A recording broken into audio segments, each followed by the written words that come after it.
Hi friends, welcome to my channel. నేను మీ బిదా లక్ష్మణంద. ఈరోజు వీడియోలోని టాపిక్ వచ్చేసరికి ఆంధ్రప్రదేశ్ గ్రామ వార్డు సచివాలయ వ్యవస్థ మీద ప్రభుత్వ వైఖరి ఏంటి, తాజా నిర్ణయం ఎలా ఉండబోతుంది అనేది ఈ వీడియోలో మనం తెలుసుకుందాం. గత ప్రభుత్వం ఎంతో ప్రతిష్టాత్మకంగా తీసుకొచ్చిన గ్రామ సచివాలయ వ్యవస్థ గురించి ఈరోజు వీడియోలో తెలుసుకుందాం. సచివాలయాల భవిష్యత్తు ఏంటి ప్రభుత్వ తాజా నిర్ణయంతో?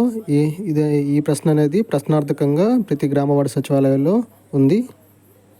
సచివాలయాల విధులు ఏంటి, భవిష్యత్తు ఎలా ఉంటుంది? ఏపీలో కూటమి ప్రభుత్వం వరుసగా తీసుకున్న నిర్ణయాలతో చర్చ అనేది మొదలైంది. జగన్ హయాంలో ఏర్పాటైన సచివాలయాలు వాలంటీర్ వ్యవస్థపై కూటమి ప్రభుత్వం ఆచితూచి వ్యవహరిస్తుంది. రెండు వ్యవస్థలు కొనసాగిస్తామని చెబుతూనే మార్పులు చేస్తామని చెబుతుంది. అయితే ఇప్పుడు కీలకమైన సంక్షేమ పథకాలు నిర్వహణ బాధ్యతల నుంచి సచివాలయాలను తప్పించేలా ప్రభుత్వం అడుగులు వేస్తుంది.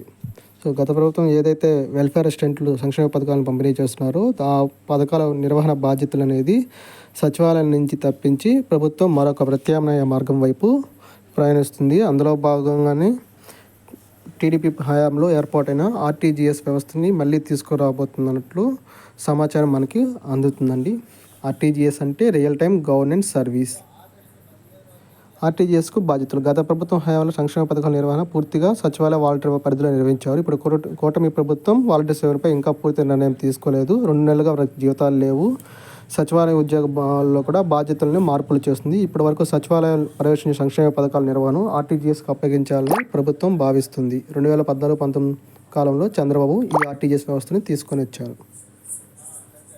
అనుసంధానం. రాష్ట్రంలో ప్రతి ప్రాంతంతో ఈ వ్యవస్థ అనుసంధానం అయింది. క్షేత్రస్థాయిలో విపత్తు నుంచి సాయం వరకు ఎప్పుడెప్పుడు సమాచారం సేకరించి ప్రభుత్వానికి నివేదించేది. ప్రభుత్వం నుంచి సంక్షేమ పథకాలు అందుతున్న ప్రతి ఇంటికి సంబంధించిన వ్యవస్థ సమాచారం అనేది ఇప్పటికీ వ్యవస్థ దగ్గర ఉంది. ఈ వ్యవస్థలో సంబద్ధుని ప్రభుత్వంలోని అన్ని శాఖలతో అనుసంధానం అయి ఉంటారు. గత ప్రభుత్వ హయాంలో సచివాలయ వ్యవస్థను ఏర్పాటు చేసి పథకాల లబ్ధిదారుల ఎంపికల నుంచి అమలు వరకు బాధ్యతలు కేటాయించింది. ఇక రాబోయే రోజుల్లో ఆర్టీజీఎస్ఏ ఈ బాధ్యతలు మొత్తం తీసుకోబోతుంది.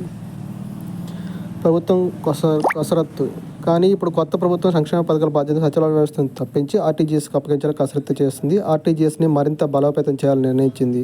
దీంతో సచివాలయాల కొనసాగింపు, వాటి భర్తీ బాధ్యతలపైన చర్చ మొదలైంది. సచివాలయ వ్యవస్థని పూర్తిగా పంచాయతీరాజ్ శాఖలో విలీనం చేస్తారని ప్రచారం కూడా ఉంది. కానీ అందుకు విరుద్ధంగా ప్రభుత్వంలోని మంత్రులు మాత్రం సచివాలయ శాఖ కొనసాగదని చెప్తున్నారు. దీంతో ఇప్పుడు సంక్షేమ పథకాల అమలుపై ప్రభుత్వం తీసుకునే నిర్ణయంపై ఆసక్తి నెలకొంది.